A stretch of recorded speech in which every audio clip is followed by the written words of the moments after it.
Hello good morning हजुर सबैलाई। आज मेरो छुट्टीको दिन बिहानै म ब्रेकफास्ट बनाएर खान लागेको छु है। आजको मेरो ब्रेकफास्टमा चाहिँ स्पेसली गुन्द्रुकको अचार बनाएको छु है। अनि यसमा चाहिँ मैले चाम्रे भात, अनि यो चाहिँ मेरो सुँगुरको खुट्टा र कालो दाल, अनि मेरो यम्मी चिया। हेर्नुहोस् न मेरो यसमा चाहिँ मेरो नानीहरू चाहिँ खाँदैन नि त चाम्रे भात, त्यही भएर उनीहरूलाई चाहिँ मैले यो राइस नुडल भएको दिन बिहानै नेपाली खाजा बनाएर खाँदैछु। नेपाली खाजामा चाहिँ हाम्रो स्पेसल चाम्रे भात र गुन्द्रुकको अचार छ है। अनि साथमा मैले दाल पनि लिएको छु। साथमा हुने नै भयो मेरो चिया, त खाजा भनेपछि चिया त हुने नै भयो।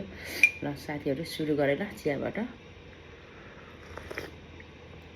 हक्का दामी।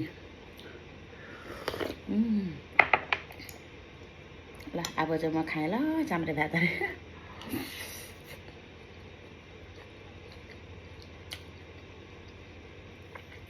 यम्मी भयो।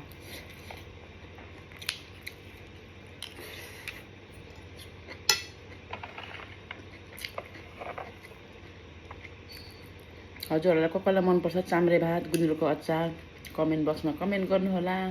अनि कालो दाल र सुँगुरको खुट्टा। ल कालो दाल चाहिँ यो हुन्छ नि दाना क्या, यस्तो मिठो हुन्छ।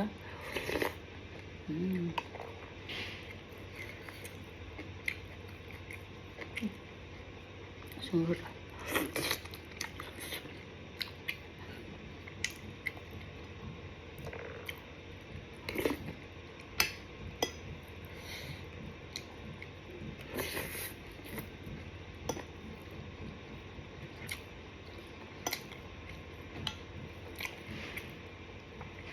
एकदम यम्मी भन्छ।